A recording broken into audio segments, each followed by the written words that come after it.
Fine. Today we have take here the tense. Here we have take the tense. Tense in mean Marathi in card. There are the three kind of tense. Say with me. Present tense. Present tense. Present tense. Present tense. Past tense. Past tense. Future tense. Future tense. Present tense means the Vartaman काळ. Present tense mean a Vartaman काळ. Past tense mean a भूतकाळ. Past tense mean a भूतकाळ. And future tense mean a भविष्यकाळ. भविष्यकाळ. Just we imagine that आजचा दिवस, उद्याचा दिवस आणि परवाचा दिवस. आजचा दिवस, उद्याचा दिवस आणि गेलेला कालचा दिवस हे टेन्स वर असते. आजचा दिवस म्हणजे काय? वर्तमान काळ. आजचा दिवस म्हणजे काय? वर्तमान काळ. कालचा गेलेला दिवस म्हणजे काय? भूतकाळ. त्याला काय म्हणू आपण? Past tense. त्याला काय म्हणू आपण? Past tense. आणि उद्याचा येणारा दिवस म्हणजे कोणता आहे? Future tense. कोणता दिवस आहे? Future tense. फ्युचर आहे. त्याला त्याच्यामुळे आपण त्याला भविष्य काढू. त्याला काय वाटतं? त्यामुळे आपण त्याला काय म्हणू? भविष्य काळ. In each tense have a four sub kinds of the tense. त्याला चार प्रकार असतात. किती प्रकार असतात? चार प्रकार. या ठिकाणी मी घेतलेला आहे present tense. I take here the present tense, the simple present tense. Simple present tense. Say with me. Simple present tense. Simple present tense. Continue present tense. Continue present tense. Perfect present tense. Perfect present tense. Perfect continue present tense. Perfect continue present tense. Simple present tense म्हणजे साधा वर्तमान काळ. कोणता काळ? साधा वर्तमान काळ. ज्या काळामध्ये जी घटना आताच थोड्या वेळानंतर होणार आहे, म्हणजे जी घटना थोड्या वेळानंतर आहे. आय ईट अ मँगो, मी थोड्या वेळात आंबा खाणार आहे. आय सिंग अ सॉन्ग, मी गाणं म्हणणार आहे. I dance on the stage, मी नाचणार आहे. Do you give me a pen, मला तू पेन देणार आहेस. आहे की नाही? our math class will start. Math class start. आपला math class सुरू होणार आहे. This type.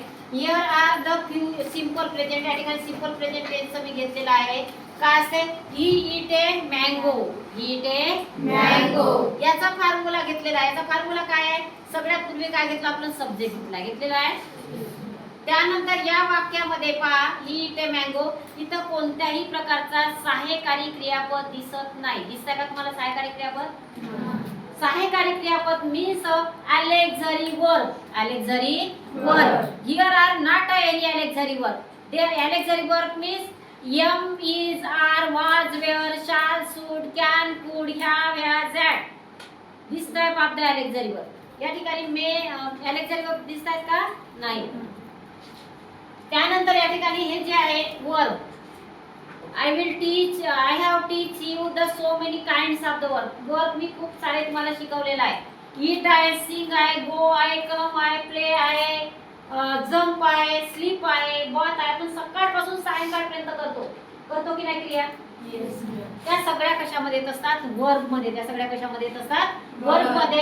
आणि त्या वर्बचा पहिला रूप घेतलेला आहे मी, ईट घेतलेला आहे. ठिकाणी तुम्ही सिंग घेऊ शकता, गिव घेऊ शकता, गो घेऊ शकता, कम घेऊ शकता, प्ले घेऊ शकता, जम्प घेऊ शकता, स्लीप घेऊ शकता, बाथ घेऊ शकता, डान्स घेऊ शकता, राईज घेऊ शकता. So many.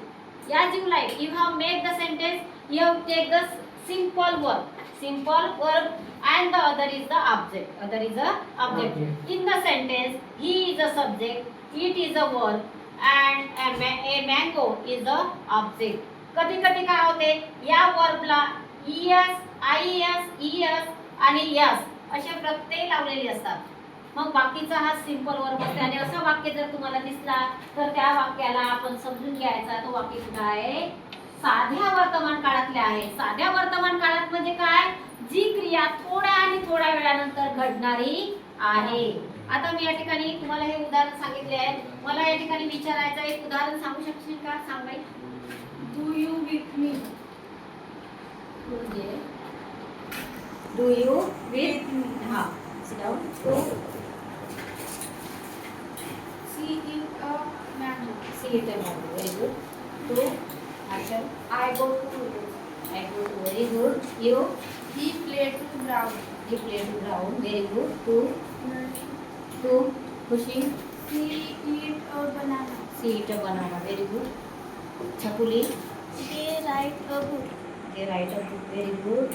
You, My papa come to school. your papa come to school. Very good. So nice. To Aryan, Will you give me a pen? please do the pen. Very good. Today, Dana, He play kabaddi. Kapati. Very good. You, He play kho-kho. Coco. Very good. Today, We play a hockey. hockey. Very good. Today, are you not know anything? Sit down, Aryan.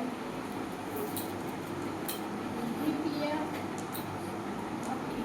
You play a hockey. Sit down. And you,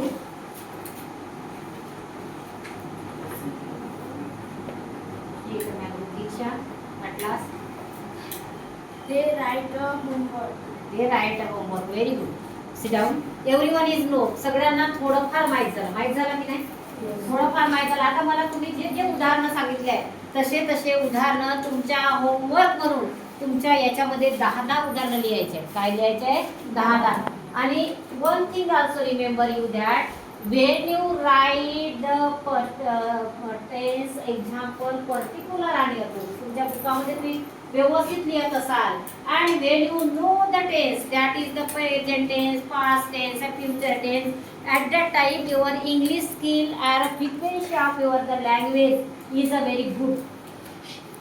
तुमची इंग्रजी बोलण्याची जी कला आहे खूप चांगली होते कारण या ठिकाणी जे आपण बोलत असतो इंग्रजी ते त्याच ठिकाणी टेन्सचा सुद्धा वापर केला जातो and that is why when you want to speak English in frequent are anywhere at that time you have know the tense is most necessary and your homework there are the so many types of the grammar depend on the tense. त्या टेन्सवर खूप सारे grammar आहे आपल्याला जर tense आला तर indirect speech शिकता येते टेन्स आला तर डिग्री शिकता येते टेन्स आला तर वाईस शिकता येते टेन्स आला तर प्रेपोजिशन शिकता येते टेन्स आला तर नाऊन शिकता येते टेन्स आला तर सगळं काही शिकता येते त्याच्यामुळे आपल्याला टेन्स येणं खूप गरजेचं आहे मी तुम्हाला या ठिकाणी ही इट मँगो तुम्हाला इंग्रजी आपल्याला हे दोनही प्रश्न विचारू शकतो do you give me a pen Do you go? Do you come? Do you jump? Do you ride? Do you play? So many kinds of. Do you bath?